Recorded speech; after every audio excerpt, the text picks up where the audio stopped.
Break पे जाने से पहले मैंने पूछा था कि सबसे ज़्यादा जो नशा है जिसका इस्तेमाल बच्चे बेदरेक कर रहे हैं वो कौन सा है और किस उम्र के बच्चे जो हैं वो सबसे ज़्यादा उसके पीछे लगे हुए हैं?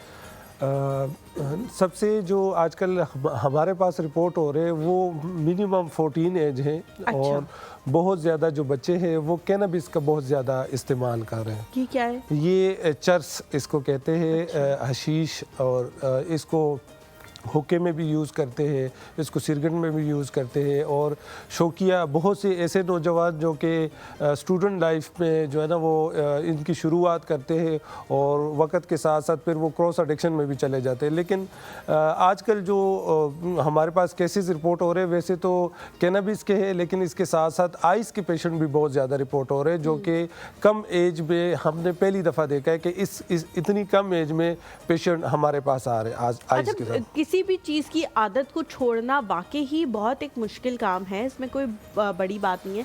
किसी भी चीज़ की आपको आदत पड़ जाए, अगर बहुत सारी ख़वातीन कहती हैं जी हमें सर पे दुपट्टा लेके सोने की आदत है, वो उसी आदत को नहीं छोड़ सकती, तो ये तो फिर एक नशा है जिसके अंदर एडिक्टिव्स मौजूद है। तो आप सोचें कि किसी भी इंसान के लिए बड़ा मुश्किल होता है उसको छोड़ना। बट स्टिल आप लोग किस तरह से उनको जो है वो डेली लाइफ में क्या क्या हेल्प करते हैं और किस तरह से डे बाय डे उनकी आदतें छुड़वाते हैं, और ये रिहैब जो है ये कितने अरसे का होता है? बेसिकली सबसे पहले मैं बता दूं कि हमारा जो ये तो पेशेंट टू पेशेंट वेरी करता है कि पेशेंट की कंडीशन क्या है और उसको कितने ट्रीटमेंट की ज़रूरत है।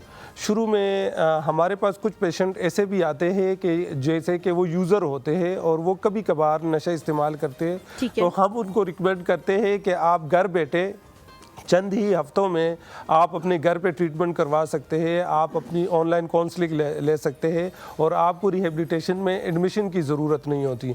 लेकिन वो लोग जो कि क्रोनिक एडिक्शन में मुब्तला हो जाते हैं और उनकी जो डोजेज होती है वो अनकंट्रोल होती है और डेली बेसिस पे यूज़ करते हैं, तो उसके लिए रिहेबिलिटेशन में आना ज़रूरी होता है।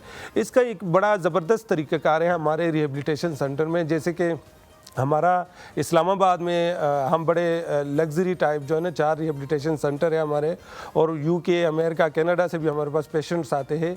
तो इसमें जो ट्रीटमेंट प्रोटोकॉल है हम इंटरनेशनल स्टैंडर्ड को फॉलो करते हैं।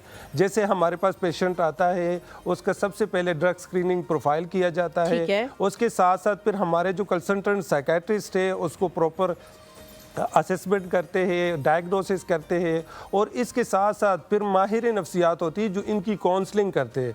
सुबह से लेकर शाम तक जो इनकी रूटीन्स होती है साइकोलॉजिस्ट। जी बिल्कुल। इसमें ग्रुप थेरेपी की जाती है, 1-to-1 सेशंस किए जाते हैं। इसके साथ साथ इनको वो स्किल्स हम सिखाते हैं जो कि बाहर जाके आपने नशे से कैसे बचना है। इसके साथ साथ एक आलमी दीन भी होता है जो कि इनको 5 वक्त की नमाज़ पढ़ाते हैं, और जिम के लिए जिम इंस्ट्रक्टर होते हैं जो कि प्रॉपर तरीके से इनको जिम करवाते हैं, इंडोर और आउटडोर गेम्स करवाते हैं।